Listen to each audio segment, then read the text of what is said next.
Oh, here we go. Hello, everyone. I'm not sure what that is. Hi, guys.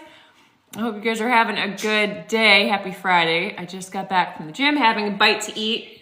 I wanted to do a video. This is my last TikTok live before the app gets banned. So as you guys log on, let me know where you are watching from. And as it is January, a big topic of this month is dry January. And really anything that has to do with stopping drinking, learning healthy stress relief techniques, feeling confident socializing without alcohol, all of these things. Any questions you guys have, please let me know. And what I like to do is as people start logging on, you can type your questions and I can just go through them as they show up. Okay, so the question about USA banning it, I'm trying to stay on top of it. I think it's January 19th. That's the last I heard. They're in court today trying to figure it out. I don't really know what's happening, but that's what I think. It is January 19th. After the end of the day, we will see what happens. All right. Hi, Dave. Hi, everyone. So as you log on, make sure to follow me here as well. You can click on my link in my bio. I'd love to stay connected. So when it comes to stopping drinking, let me know in the comments who's sober curious. Maybe you're just here for fun. But something that I was reminded today, and this was after I was done with the gym, and I had such a hard day today in the gym. Anyways, I was reminded how when we go on any journey of self-improvement, it can be really normal for us to overdo it, right?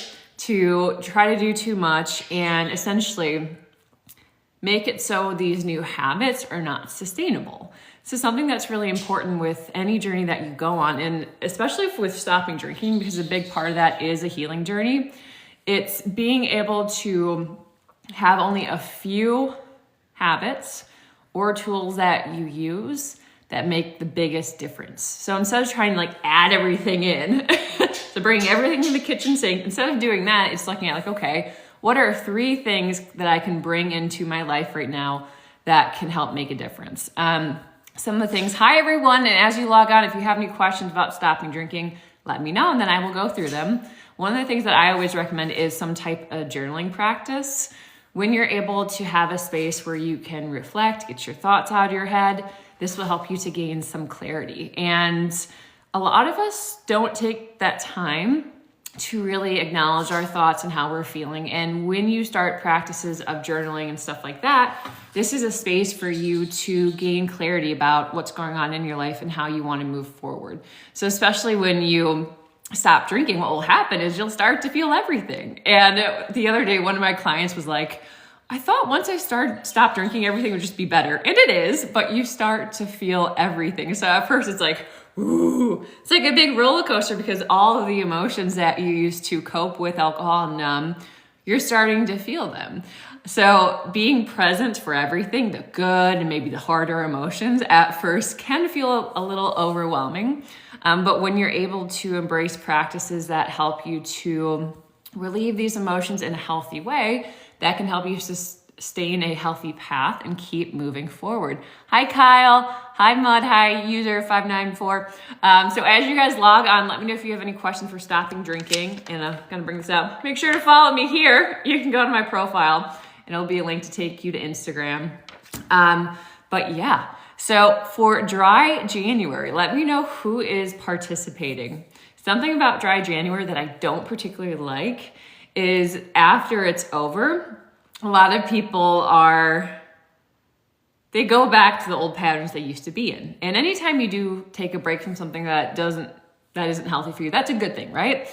But it's really important that if you do take a break, that you're able to look at the root cause of what's maybe causing patterns that are not healthy. So there are mainly 2 reasons why people drink. The first one is to move towards a positive motion. So it's drinking to have fun, to enjoy yourself, to belong. And it's when you use alcohol, and you look at the nostalgia behind it. You remember the times where you had fun with your family and friends, and you drink to move towards those emotions. So is anyone a social drinker like that? Is that why you drink? Or you use drinking to cope, to move away from what doesn't feel good. And when that's the case, it's looking at, okay, how can I find healthier stress relief techniques? So those are the 2 main reasons. Let me know with what you guys resonate with. But I find that everyone I work with and my own journey, it's a little bit of both, right? Of course, there are the societal influences because we all want to belong, right? We all want to find that significance, and we all want to be part of a group, a tribe. And back when we were cavemen and cavewomen, I know that was a long time ago, but we still have those needs to feel like we belong, like we're part of a group, to feel significant, to reproduce. We still have those needs innately within us. So when you stop drinking, you could think that you don't belong because you're stepping out of a pattern that's normalized in our society. However, it's important to realize that who you are and you belonging has nothing to do with alcohol. And that took me a little bit to understand in my journey. And I'm 4 years in March. Crazy how fast it's gone. But at first, it just feels kind of weird because it's like that social crutch, right? It's having the drink to feel more confident and stuff like that. And when you remove it, of course, it's going to feel a little uncomfortable. And with anything, maybe the first time you do something or the first few times you try something, you kind of have to figure it out, right? You're going to feel uncomfortable. There's going to be some things that are uncertain. And the more that you're able to move through that and learn how to show up in those situations, the better that it gets. So as everyone logs on, I'd love you guys could follow me here on Instagram. Here's my name. Can you guys read that? Is this way right for you guys? I think it is. Anyways, if you click on my profile, there's a link and it'll take you to Instagram. But anytime you make a change in your life, you'll feel uncomfortable because you're going into the unknown. You might have an idea about how something will turn out based on maybe what others have achieved, what you see people have on social media, or maybe your friends or family have gone on a similar journey. But the truth is you're not actually sure what you will experience until you go through that journey yourself. So that could be with starting a business. Do we have any business owners here? So when you start a business, there's a lot of unknowns. And I know when I started mine, I was just focusing on like the next few steps. Of course, I had a coach that helped so much, but there are only a few things that I knew I had to focus on. And when I focused on those first few steps, then there were more steps. So any new journey that you go on, you're not gonna have the entire map, right? You're not gonna know what the end destination is, but you'll get insights about what steps you need to take in the order that they're necessary to take. And when you have those insights and that knowing, you then go on that journey and the path will continue to unfold.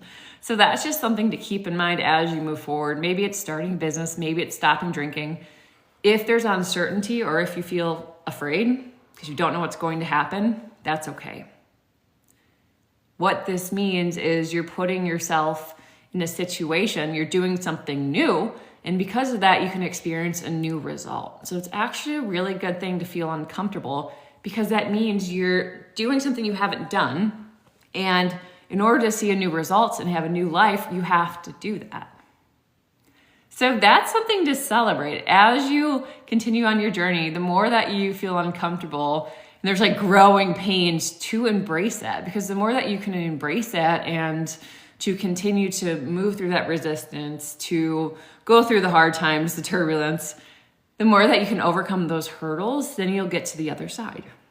Who here has heard of the hero's journey? I forget who created it, but it's the story arc that writers use when telling stories. So for instance, Lord of the Rings, Harry Potter, and stuff like that.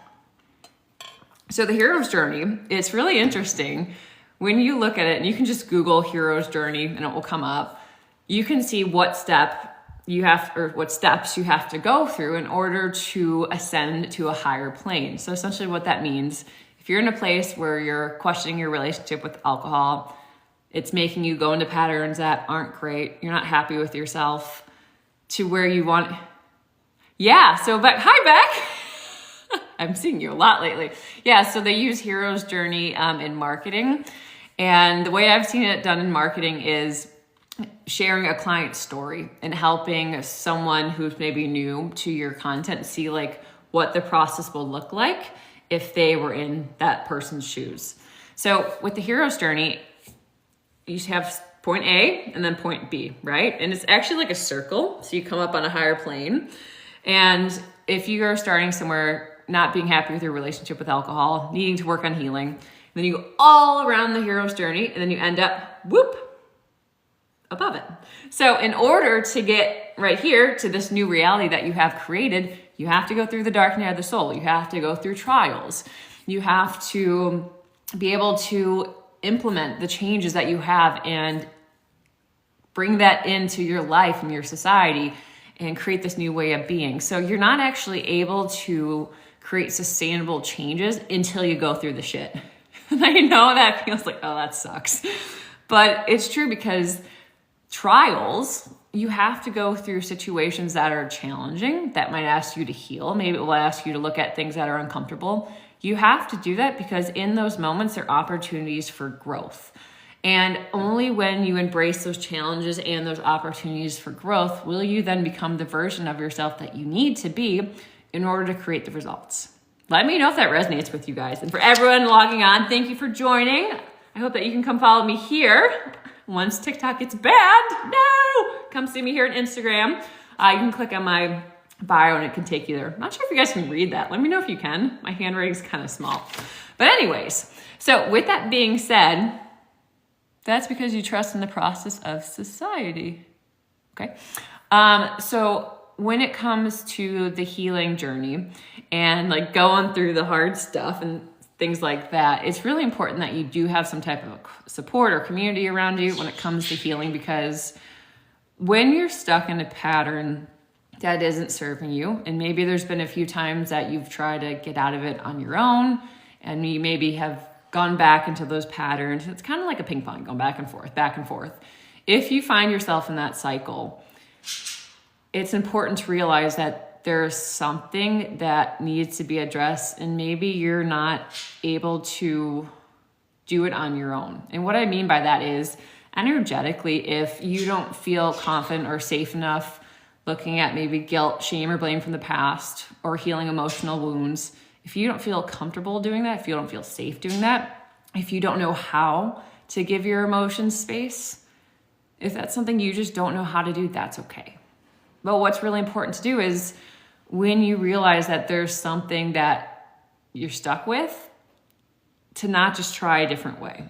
So what I see a lot of people do, and if you think about business, so let's say you start a business and you start on Instagram, you get some followers, and then after a while there's no traction. And you're like, I'm trying everything, but nothing's working. So you go back to the beginning and say, okay, let's try ads. It works for a little bit, and then again, no traction. And then you try LinkedIn. So you can hop.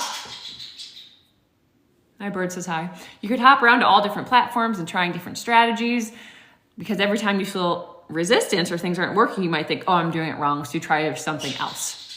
But what's real important to realize, especially in the healing journey, if you feel resistance and it feels hard, that's normally a sign that you're pushing your comfort zone. And that's when you have to really embrace what it is that is keeping you stuck.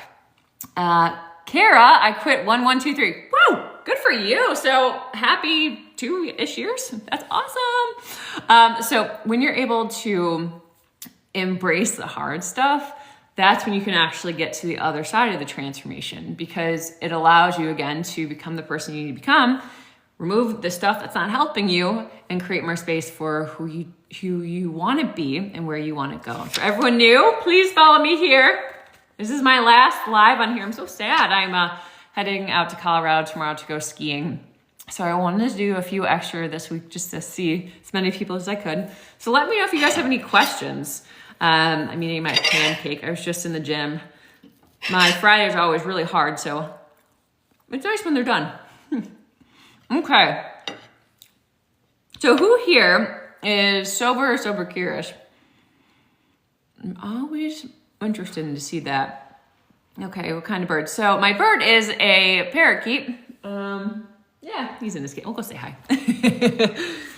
Okay, Bill said just close to 10 months sober. Yes, Bill, that's awesome. Congratulations. Bill, I'd love to know, what are your favorite benefits? So this is my bird. His name is Blue. He's very cute. He likes to, when I'm on client calls, he likes to be very chatty. He likes to say hi. Oh my goodness. Okay, so All right. Hi, Jursky, going through the darkness. Yeah, so Bill, I hear you with that. So when you feel like there's a lot of resistance to really any change that you're making, asking yourself, like, what does my mind, body, and soul need? So when it comes to healing, a lot of times we can intellectually process our emotions, right? We can spend time talking about them, thinking about them, writing them down. And this, yes, does help give you clarity.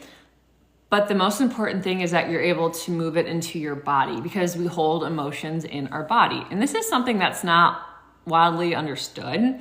It's when something happens, we experience an emotional reaction to that event. So essentially, I have one parakeet. Oh, that's so funny. See, your parakeet would eat breakfast. That's hilarious. My parakeet, he eats fruit sometimes. He loves grapes. He used to love to run on our table, but we got a new glass table and it kind of freaks him out. Anyway, so we're going over here. We're making sourdough today, so if you guys want to join me, here we go. So when it comes to like doing the hard stuff, I don't know if it's high enough. Hold on 1 second. Okay, it's really important to ask yourself, I don't know if you guys have ever made sourdough. This is a starter. You have to ask yourself, how is this feeling in my body? Because until you address something in your body, it will still be there. So let's say you almost get in a car accident, and this might create anxiety for you. So every time you're on the road, let's say there's traffic or you get close to the car in front of you and you see the lights, again, you'll feel that anxiety. So it will feel like you are reliving that first experience, because essentially that anxiety that was created during the first experience, that anxiety is still in your body. Oh, you guys look at this. It's so funny when you make it. Look at that. This is the starter. So once you create an emotion and it's in your body, that can be triggered and is most likely triggered when you experience similar events. And when I say similar events, what can happen is that anxiety that you experienced, maybe almost getting in a car crash, or maybe even getting in a car crash, if you're in a situation where you're driving and there's congestion, you might feel that same anxiety because it's in your body. Does that make sense to you guys? So until you're able to go in and to address that anxiety and remove it, you'll still be triggered by it. And that's why a lot of people, a serious event can happen, and then decades later, they can still be triggered by it because they haven't healed through their body. There's a great book on this. It's called The Body Keeps the Score. It is very scientific, so I just want to warn you about that.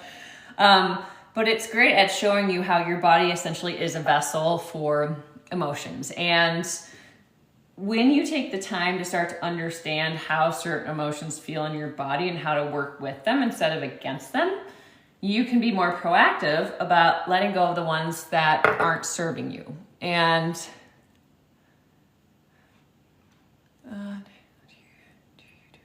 hold on, sorry. So I do one-on-ones. Bankster, I would love for you to connect with me on Instagram because TikTok's going away and we can message there.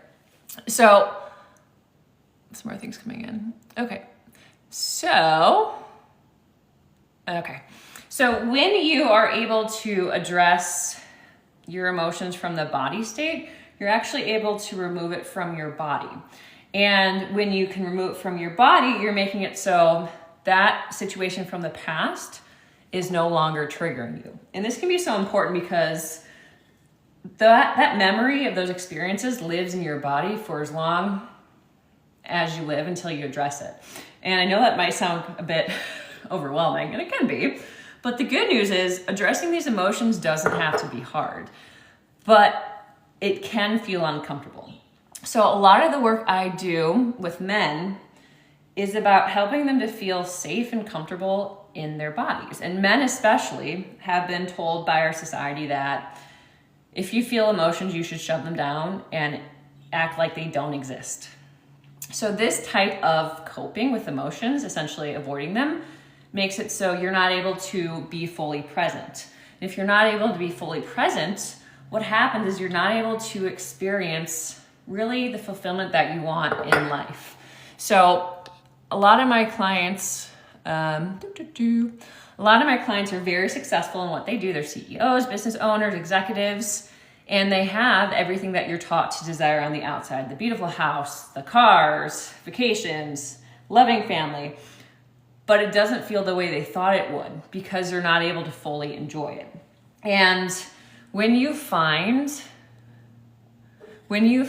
that you're consistently like on the go, you're doing everything that you're told to do externally, but something doesn't feel right internally, if that has ever happened to you, that's a sign that you're not able to be fully present with how you're feeling and what it is that you want out of your life. And with that being said, hold on, sourdough gets very sticky.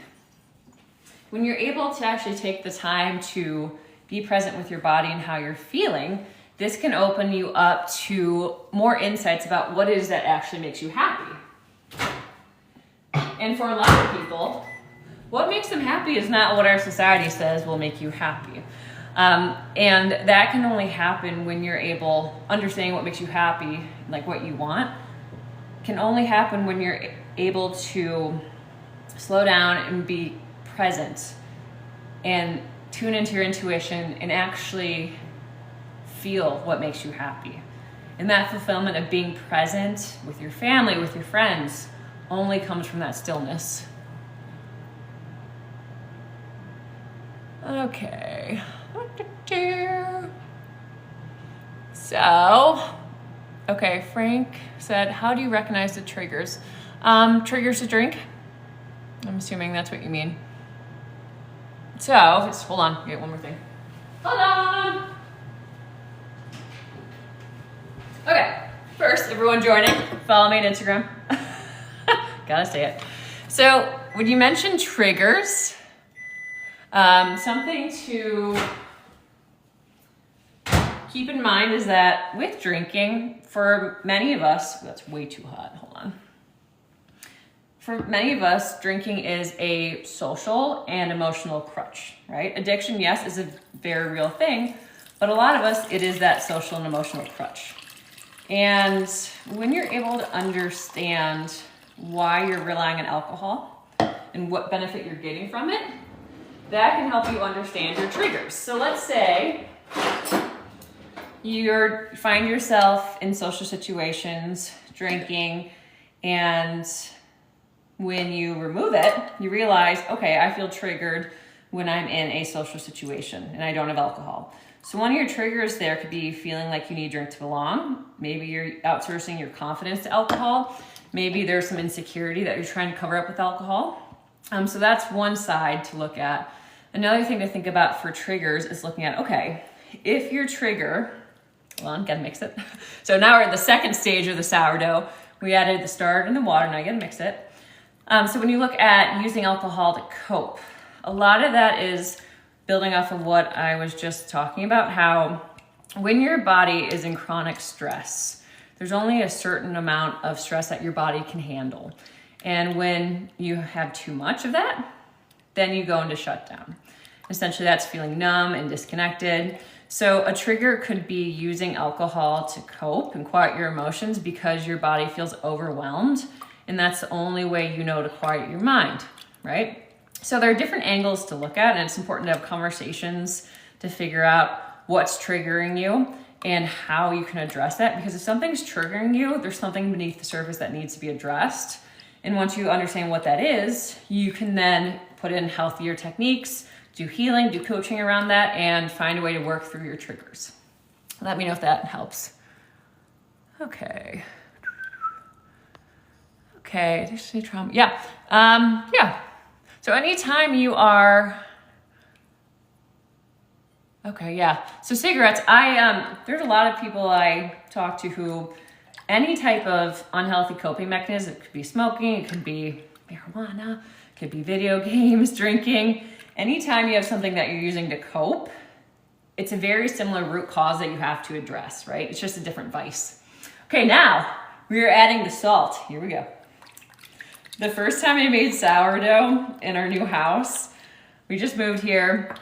And I didn't have salt yet, but I wanted to make a loaf, so I made it without salt. And it actually wasn't that bad. I used salted butter and it kind of worked. Okay, so anyways, yeah, okay, awesome. I know what other questions you guys have, but with stopping drinking, there are so many benefits, not only to like your relationships and your health and stuff like that, but personally having the tools to surf the waves of life is what it's all about.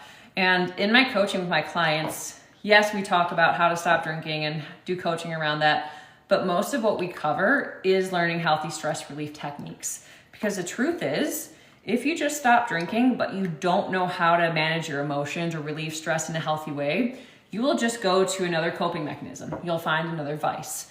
And what I've seen people do is go from one thing to the next, go from vice to vice to vice. Because the truth is, once they remove alcohol, they realize like, oh shit, there's a lot of emotions here. This doesn't feel good. I don't know how to handle them. So let's try something else. Let's try to numb a different way. And it's really important you don't go into that pattern because you could keep jumping around for years. So that's why when you stop, you have to look at the root cause of what's causing that unhealthy behavior and actually finding a healthy way to deal with it. I'm 5'10". I'm pretty tall. I think the angle helps. But yeah, I was a volleyball player in college, so got a lot of height to me. All right, so now what we're doing with the sourdough, for those of you who are watching, we're adding the flour. And sourdough takes like a whole day to make. It's crazy. And I started doing this probably a few months back, and it's been quite fun. All right, let me know what other questions you guys have. And everyone joining now, make sure to come see me on Instagram. So the school I went to was a small school in Michigan. It's called Kalamazoo College. Let me know if you've ever heard of it. It was Division III, and I like that because I actually played two sports, did volleyball and lacrosse, and I got to travel and study abroad in Europe for 6 months my junior year, so it was a great school. I loved it. All right, here we go. And then something else I was thinking about today at the gym is when you think about healing and the techniques that you can use to make changes in your life, what's really important is that you don't overdo it. What I can see a lot is where people like start the healing journey and self-improvement journey, and they become like healing junkies. They read a million books, they try a million different meditations, they do all the different things, they try a bunch of things. And yes, that can be helpful because you have to find what works best for you. But it's really important that when you are focusing on healing or any type of change, that you think of it from a minimalist perspective. With my clients, I use healing minimalism. That's what I call it. I focus on just a few key habits that you can use that will make the biggest impact. Because my clients are very busy people. And instead of like throwing a bunch at them so they're overwhelmed, what I want to do is give them a few tools that they can use, learn inside and out, and not only use them, but start to do enough reps that you start to see the benefits of using those tools. Hi guys. So let me know who here is into like strength training or weightlifting or something like that, stuff in the gym. Like I just mentioned, I was an athlete in college, so I always had a trainer who forced me to do it. And when I got out of college, a few years went by where I'm just like, yeah, I'll just dally in the gym, do what I want. And then probably a year now, I've been like very strict on my strength training again. And some days, you know when you feel that burn and it feels like your muscle is growing, it feels uncomfortable, but it's like a good uncomfortable. You're like, okay, I'm doing the work and this is result. Like, you know something's changing because it hurts. The same thing goes with healing tools. You have to have enough reps for the tools to actually do something. And when you think of it that way, I think it's a good analogy because it's not just about doing one meditation one time or doing one journaling exercise one time. It's about creating a practice where you're able to utilize those skills or those tools to help you with your mental and emotional healing. And when you do that, the more fluent, I guess, you become in those tools, the more that you're able to have the results and essentially have your nervous system respond in a better way. So what I mean by that, does anyone know what the vagus nerve is? We're getting kind of scientific here. Okay, so the starter, back to the sourdough. It is done. This is what it looks like. I'll show you guys this. Can you guys see that? It doesn't look so good the first time. It's supposed to look kind of messy. So what you do now is just cover it with a towel and it sits for an hour. There's a lot of sitting in this process. Like you do one thing and then sits for half an hour and then just like that. So the vagus nerve, let me know if you guys have heard of that. Essentially what it is, it goes from your brain all the way down to your gut, and it's a large part of helping you to like reduce anxiety and stress and to help your body to recover. Okay, timer 1 hour. So what I mean by recover, it means if you're in a situation or you're experiencing a lot of stress or anxiety, what happens is your body goes into activation mode. So your activation mode is your fight or flight response. And this mode is to help you to get stuff done. It's to help you be on top of your game. It's to help you perform when you're in the gym and you use a certain type of breathing. This activates your sympathetic nervous system. So essentially, throughout your day, as you have deadlines, you have meetings, you have a lot of responsibilities you have to handle, when it comes to maybe the end of the day, you go home, you might still feel stressed. Your nervous system might still feel in overdrive. And what's happening there is you are still in a activation state because you've been there throughout the day in order to get stuff done. So what happens is a lot of people don't know how to shift from that activation state down to your relaxation, to your rest and digest, where you feel peaceful, relaxed, it feels good socializing, you're at ease. People don't know how to make that switch. I don't know what that means. Up the shells. Oh, Chelsea. Yeah? I don't know what that means. Up the shells. Oh, Chelsea. Yeah? Chelsea's sorry. So when you are coming home from work and you feel really stressed, what's happening? People reach for alcohol or other vices to numb that feeling in their body. But what's happening is your nervous system is on overdrive. And when you reach for that feeling in their body, but what's happening is your nervous system is on overdrive. And when you reach for vices, this feeling or help you down regulate it, it essentially just lowers your awareness of what's happening. So it's like if you're driving a car and you see a check engine light come on, and you're like, I don't want to deal with that. So you take out the light and you keep driving. The problem's still there in the car. Maybe you'll drive a few more miles, or maybe it'll be a year or so or whatever. Time will pass.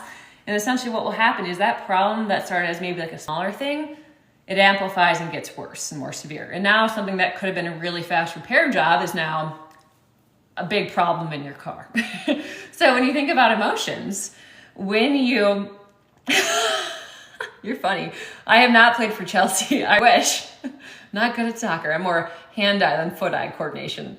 But when it comes to your emotions, when you feel like anxiety or stress, that's the warning sign in your body telling you, okay, there's something here that needs to be addressed. And if you were to just ignore it, if you were just to drink or to smoke or use any other vice, you're essentially just lowering your awareness of the problem that's in your body. So it didn't go away. And as you keep moving forward and keep replicating this pattern, what will happen is that stress will amplify and you'll get stuck in a cycle of maybe relying on alcohol to cope because you don't know any other way to relieve that stress or anxiety. And you've trained your body that, okay, when I feel this stress, let's drink. Let's use it to numb it. It helps me feel better. And you might get that temporary relief. However, because you didn't actually address anything, it's gonna be back and it's gonna be worse. So when you're able to understand that and work with the nervous system to heal, and this is what I help my clients with, when you're able to understand how your nervous system works and how you can use it to feel better, to experience the life you want, to move through things that don't feel good. When you do that, this really opens you up for the fulfillment in life that you want, because let's face it, you can't control life. There are so many things that happen that are out of your control, but you can control how you respond to it. And that's what understanding your nervous system, understanding how to work with it, to use tools that are healthy. Having that knowledge is so crucial, because until you understand that, like I said before, you'll go from one vice to another and it will be a never-ending cycle. And that's exhausting, right? Like, I had a client tell me before that drinking, like using drinking to cope, he was tired. He was tired doing it, and he didn't want to feel that way anymore. He goes, I waste so much energy trying to cope. If I could just address it, it would be easier. And that's the truth. When we worked together, we're able to address it at the root cause. Then he was able to do something different. And now he has so much more energy for his wife, for himself, for his kids, for his career, for whatever he wants. And that's really exciting. All right, guys, I might be taking off soon. I gotta go pack. Again, follow me here. I see you guys over there. It's really sad this community is gonna go away. I've had such a wonderful time connecting with all you lovely people on TikTok. It's a great community, and I hope to see you guys over on Instagram. All right, guys, well, have a good rest of your day, and thanks for joining.